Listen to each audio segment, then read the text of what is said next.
तर जिल्हा परिषदेच्या 5 जागांचे कल हाती आले। 5 जिल्हा परिषदांचे कल हाती आले। त्यामध्ये भाजप 2, शिवसेना 1 हे आकडे जे आहेत सातत्याने बदलतात। रत्नागिरीमध्ये शिंदेची शिवसेना या ठिकाणी आघाडीवर आहे।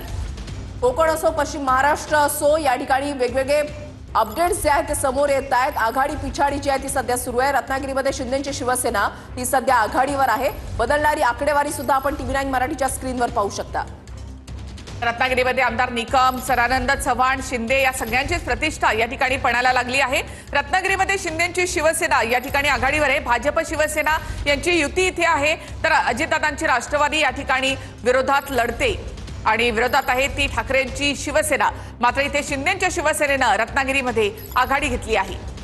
12 जिल्हा परिषद 125 पंचायत समित्यांचे निकाल जे आहेत ते आज लागतायत आणि बदलणारी आकडेवारी आपण या ठिकाणी पाहताय। आतापर्यंत 5 जागांचे कल जे आहेत ते हाती आलेले आहेत। भाजप आतापर्यंत 2 जागांवर या ठिकाणी आघाडीवर आहे। पंचायत समिती 125 जागा, 31 जागांचे कल जे आहेत ते हाती आलेले आहेत। 31 जागांमध्ये भाजप 10 जागांवर या ठिकाणी आघाडीवर आहे पंचायत समितीमध्ये। तर रत्नागिरीमध्ये शिंदेची शिवसेना आघाडीवर आहे आणि पंचायत समितीच्या 31 जागांचे कल हाती आले।